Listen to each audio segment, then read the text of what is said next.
For any artilleryman, the artillery is associated with the smell of gunpowder. This is power. Serving in the army is generally speaking a tough job. Serving in artillery is being the toughest among the tough. To put it simply, they're the guys with the big guns.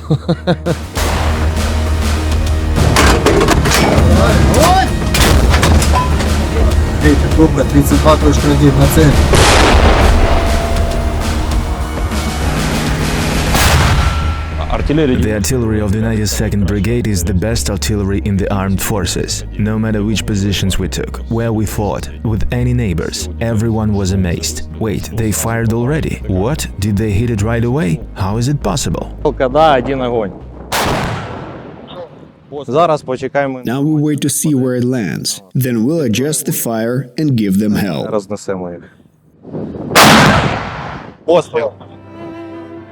Normally, this is not a part of the division commander's duties. But how else can you get the thrill and adrenaline from liberating our beloved mother Ukraine from these cursed occupiers?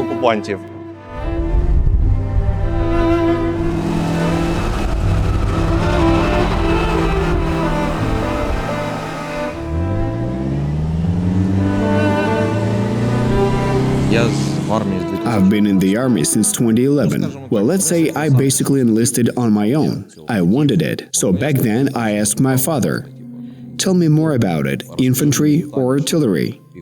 And of course, being an artilleryman, he told me about the two branches of the military. So I chose artillery.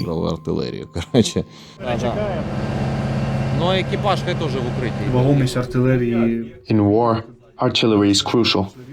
Although it is one of the oldest branches of the military, it has not lost its relevance to this day. This is because no matter how you look at it, 70% of the enemy's losses are inflicted by artillery strikes and bombardments. Right now, we are on the M109 Alpha 50E. This is our Swiss modernization, in my opinion, one of the most successful. At first, they were supplied to the British Army as Alpha 2 models. Then they went to the Netherlands, from where they were resold to Switzerland, and in Switzerland they underwent modernization to Alpha 5. Switzerland sold them to Latvia, where we had training last year and received these excellent machines. They proved themselves only on the positive side.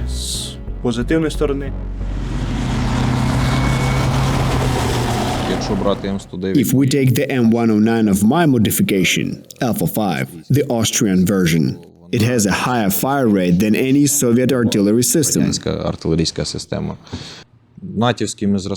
NATO models have a longer firing range, plus a large variety of different types of ammunition. You can choose the type of firing and ammunition according to the specific task that needs to be accomplished. If there is infantry moving openly in groups, there are cluster munitions. There are even smoke rounds and remote mining projectiles.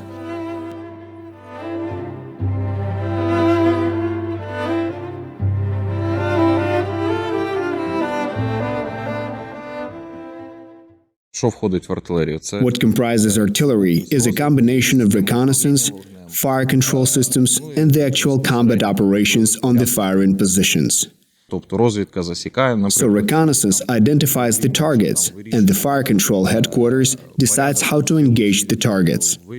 This includes the selection of ammunition, the rate of fire, the quantity of ammunition, the deployment of the number of guns, or whether it's even worthwhile to open fire on a particular target.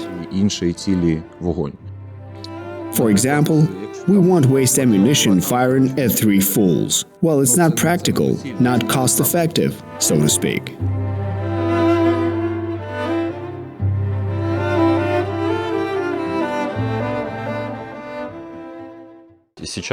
Currently, artillery and other strike munitions essentially cover the entire spectrum of operations and complement each other. Artillery strikes. For example, there was a case recently. It was a fog and reconnaissance assets couldn't see very far. The enemy had advanced with vehicles dangerously close to our infantry. And that's when the artillery did what was needed. They scattered remote mining projectiles across hazardous area. An APC triggered a mine, lost its tracks and was immediately taken out by an FPV drone. That's roughly how it works. Є. You Перший have the пілот first pilot, the second pilot who is currently preparing the drones for takeoff, and of course there is the commander navigator who is in communication with the headquarters, watching the live feeds and needs to guide the pilot using the Computer software, which allows navigating the map and reaching the target. Then the pilot's task is to hit the target precisely.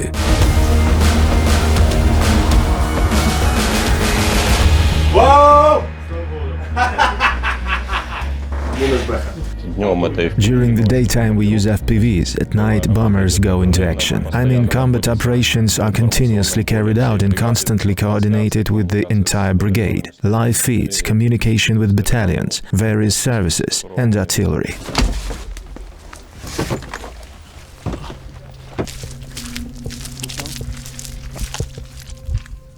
The headquarters or the commanders who are stationed there give us orders. After the pre-reconnaissance, they say, there is armored equipment in a defensive position, take off and destroy it. Every time we manage to destroy it, the crew stays really satisfied.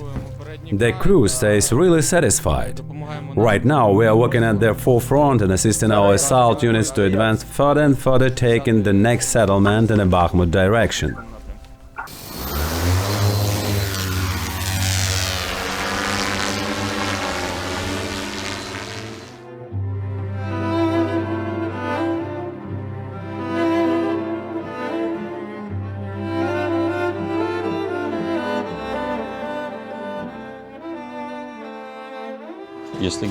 When it comes to assistance from our Western partners, of course, we need more. We lack everything right now.